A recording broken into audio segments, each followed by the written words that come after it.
இருக்காது.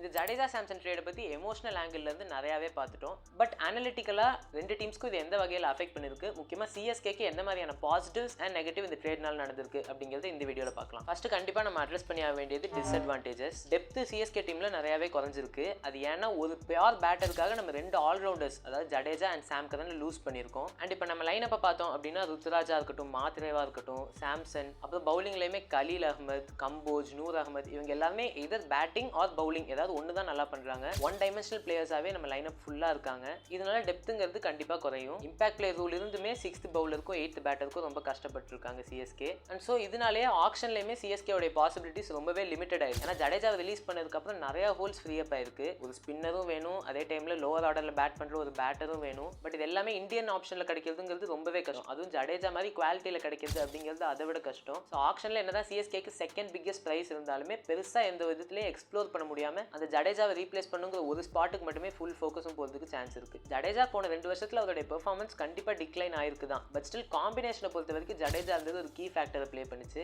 சிஎஸ்கே டீமில் எந்த மாதிரியான சேஞ்சஸ் பண்ணாலும், யாருக்கு பதிலாக யாரை உள்ள கொண்டு வந்தாலுமே எப்போதுமே 6 bowlers and 8 பேட்டர்ஸ்ங்கிறது கண்டிப்பாக இருந்துட்டே இருந்துச்சு. இப்போ அந்த காம்பினேஷனுக்கு ஒரு பெரிய அடி விழுந்திருக்கு. டிஸ்அட்வான்டேஜஸாக இது எல்லாமே இருந்தாலுமே காம்பினேஷன் அப்படிங்கிறது டீம் வந்துட்டு ஃபால்டர் ஆகிற டைமில் அதுக்கு ஹெல்ப் பண்ணி நம்ம டீம்ஸோடைய ஹோல்ஸை குறைக்கிறதுக்கு மட்டும் தான் யூஸ் ஆகுமே தவிர வெறும் நல்ல காம்பினேஷனை வச்சு ஒரு மேட்சை நம்மளால ஜெயிச்சிட முடியாது. அதுக்கு இண்டிவிஜுவல் பிரில்லியன்ஸஸ் கண்டிப்பாக தேவை. ஸ்பெஷலி T20 கிரிக்கெட்ல டாப் ஆர்டர் பேட்டிங் நல்ல குவாலிட்டியில் இருந்தால் மட்டும்தான் டீம்ஸ் ஜெயிக்க முடியுது இந்த பேட்டிங் விக்கெட்ஸில். போன வருஷம் சிஎஸ்கே சைடில் நல்ல காம்பினேஷன் இருந்துச்சு தான். பட் ஸ்டில் அவங்க 10th பிளேஸில் தான் ஃபினிஷ் பண்ணாங்க. அதுக்கு காரணம் அந்த பிளேயர்ஸ் பெருசாக ஃபார்ம்லேயும் இல்லை அண்ட் நல்ல குவாலிட்டி பிளேயர்ஸாகவும் அவங்களுக்கு கிடைக்கல ஆப்ஷனில். அதனால தான் இந்த வருஷம் ஒரு பெரிய சேஞ்ச் பண்ணியிருக்காங்க. சஞ்சு சாம்சனை உள்ள கொண்டு வந்திருக்காங்க. பட் இப்போ சஞ்சு சாம்சன் வந்திருக்கிறது மூலமாக 2025ல சிஎஸ்கேக்கு இருந்து பிக்கெஸ்ட் ப்ராப்ளம் அட்ரஸ் பண்ணியிருக்காங்க. அதாவது இன்னிங்ஸ் ஃபுல்லாக இருக்க பேட்டிங் மொமெண்டம். சிஎஸ்கே போன வருஷம் ஃபர்ஸ்ட் 10 ஓவர்ஸில் 80 for 3 தான் ஆவரேஜ் பண்ணாங்க, வெறும் 11 பவுண்டரிஸ் அடிச்சு. அதே போன வருஷம் இந்த ஐபிஎல் ஆவரேஜ் ஃபர்ஸ்ட் 10 ஓவர்ஸில் 90 for 2.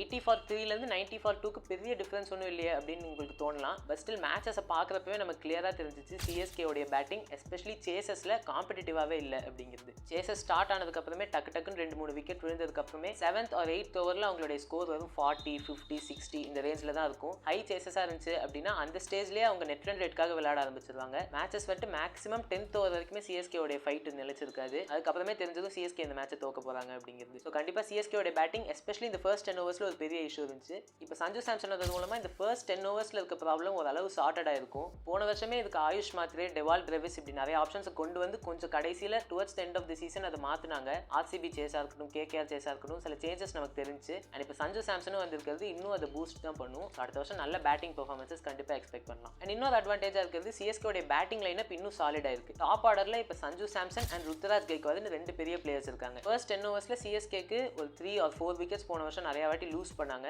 அப்படி லூஸ் பண்ணுறப்ப அஸ்வினா இருக்கட்டும், ஜடேஜாவாக இருக்கட்டும், நிறைய ப்ரொமோஷன்ஸ் பார்த்தோம் பேட்டிங் ஆர்டரில், ஒரு ஸ்டேபிளாகவே இல்லை. பட் இந்த டைமில் சஞ்சு சாம்சன் அவர் ஓப்பனிங் பண்ணுறாரா இல்லை நம்பர் 3ல விளையாடுறாரா அப்படிங்கிறது தெரியல. அப்படின்னாலுமே டாப் ஆர்டரில் சாம்சன், மாத்ரே அண்ட் ருத்ராஜ் இந்த 3 பிளேயர்ஸ் சுற்றியே இந்த டீம் விளையாண்டுச்சு அப்படின்னாவே ஒரு சாலிடான பேட்டிங் லைனப்பை நம்ம பார்க்கலாம். ஏன்னா சிவம் டுவே, டெவால் பிரெவிஸ் இவங்களாம் ரொம்பவே சீக்கிரம் வந்து விளையாடாமல் கொஞ்சம் லேட்டாக வந்து அவங்களுடைய கரெக்ட் என்ட்ரி பாயிண்ட்ஸ் கிடைச்சது அப்படின்னா போதும், அவங்களாலே அவங்களுடைய மேக்ஸிமம் பெர்ஃபார்மன்ஸை கொடுக்க முடியும். அண்ட் ருத்ராஜ் கெய்க்வாதுமே போன வருஷம் ஸ்டார்டிங்கில் பார்த்துருப்போம், சோலோவாக வந்துட்டு ரன் ரேட்டையும் எடுத்துகிட்டு போவார், அதே டைமில் ஒரு எண்ட் ஆங்கரும் பண்ணி வச்சுட்டு இருப்பாரு. பட் இப்போ ஆயுஷ் மாத்ரேவா இருக்கட்டும், சஞ்சு சாம்சனாக இருக்கட்டும், இந்த மாதிரி batting order especially top 3 strengthen பண்ணுறது மூலமாக அவருக்கு இருக்க ப்ரெஷரும் கொஞ்சம் கம்மியாகும், அவர்கிட்ட இருந்து நல்ல பெர்ஃபார்மன்ஸஸ் எக்ஸ்பெக்ட் பண்ணலாம். ஸோ சஞ்சு சாம்சனோட என்ட்ரி இந்த 2 பர்பஸஸ் ஃபில் பண்ணியிருக்கு. ஒன்று மிடில் ஆர்டர் பேட்ஸ்மேனுக்கு கரெக்டான என்ட்ரி பாயிண்ட்ஸ் கொடுக்கும், அண்ட் இன்னொன்று ருத்ராஜ் கெய்க்வாதுக்கு இருக்க ப்ரெஷரை அது கண்டிப்பாக குறைக்கும். இந்த ட்ரேட் நடந்திருக்கிறது ஒரு பெர்ஃபெக்ட் டைமிங் அப்படின்னு நான் சொல்லுவேன். போன வருஷம் நம்ம ஸ்குவாட் அப்படிங்கிறத பார்த்தோம்னா இதர் பிளேயர்ஸ் ரொம்பவே எக்ஸ்பீரியன்ஸ்டாக இருந்தாங்க. லைக் தோனியா இருக்கட்டும், ஹூடாவா இருக்கட்டும், திரிபாதி, அஸ்வின், ஜடேஜா இவங்க எல்லாமே எக்ஸ்பீரியன்ஸ் ரொம்பவே ஜாஸ்தியாக இருந்துச்சு. பட் பெர்ஃபார்மன்ஸஸ் அந்த அளவு இல்லை, கொஞ்சம் கம்மியாக தான் இருந்துச்சு.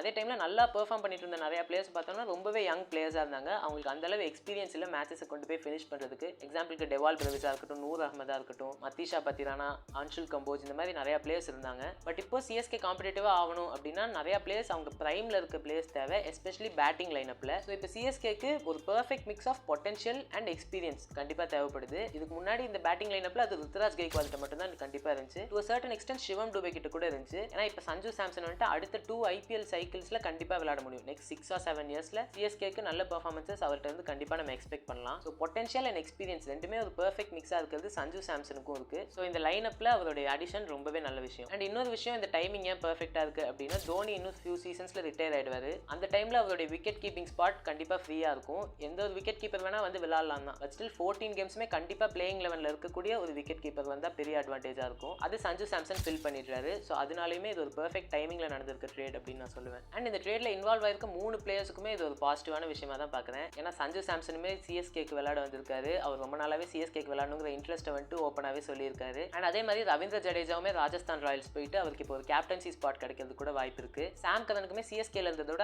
RRல கேம் டைம் ரொம்பவே இன்க்ரீஸ்டாக கிடைக்கும். இப்போ இந்த ட்ரேடை மொத்தமாக அனலைஸ் பண்ணியாச்சு. கண்டிப்பாக நிறைய டிஸ்அட்வான்டேஜஸும் இருக்குது, நிறைய அட்வான்டேஜஸும் இருக்குது. டிஸ்அட்வான்டேஜ் என்ன அப்படிங்கிறதுனா காம்பினேஷனில் பெரிய அடி விழுந்திருக்கு. பட் அட்வான்டேஜ் என்னன்னா பேட்டிங் லைனப் இன்னும் ரொம்ப சாலிடாக மாதிரி இருக்குது, ரொம்ப ஸ்ட்ராங்காக மாதிரி இருக்குது. இதில் நம்ம காம்பினேஷனை கூட ஆக்ஷனில் போய் சரி பண்ணிக்கலாம். இப்போ இருக்க ஆக்ஷனில் 43 crore ஸ்பர்ஸ் இருக்குது. அதை வச்சு இந்த காம்பினேஷனை கூட சரி பண்ணிக்கலாம் to a certain extent. But still batting quality ரொம்பவே கம்மியாக போனுச்சுன்னா அது ஆக்ஷனில் போனாலுமே சரி பண்ண முடியாது. ஒரு மச் நீடட் ட்ரேடை சிஎஸ்கே பண்ணியிருக்காங்கன்னு சொல்லுவேன். ஆக்ஷனில் பண்ண முடியாத விஷயத்தை இந்த ட்ரேட் மூலமாக பண்ணியிருக்காங்க. ஸோ ஆன் பேப்பர் பார்க்குறப்ப சிஎஸ்கே டவுன் கிரேட் ஆன மாதிரி நமக்கு தோணலாம். பட் சிஎஸ்கேவுடைய டாப் 5 ரொம்பவே ஸ்ட்ராங்காக மாறி இருக்கு. அடுத்த வருஷம் கண்டிப்பாக ஆன் ஃபீல்ட் முக்கியமாக நான் சொல்கிறது ஹை சேசஸில் சிஎஸ்கேவுடைய பெர்ஃபார்மன்ஸஸ் ரொம்பவே பெட்டராக இருக்க வாய்ப்பு இருக்குது. சிஎஸ்கேக்கு ஆக்ஷன்லேயும் சரி ஆன் ஃபீல்ட் பெர்ஃபார்மன்ஸஸ்லேயும் சரி இந்த ட்ரேட் பெரிய இம்பாக்ட் கிரியேட் பண்ணும். ஸோ இந்த ட்ரேடை பற்றின மிக்சட் ஒப்பீனியன்ஸ் நமக்கு இருக்கலாம். பட் கண்டிப்பாக இந்த ட்ரேடை இக்னோர் பண்ண முடியாது. அடுத்த வருஷம் சிஎஸ்கேவுடைய பெர்ஃபார்மன்ஸ்க்கு இந்த ட்ரேட் ஒரு பெரிய ஃபேக்டராக இருக்கும். இந்த ட்ரேடை பற்றின உங்கள் ஒப்பீனியனை கமெண்ட் செக்ஷனில் சொல்லுங்கள்.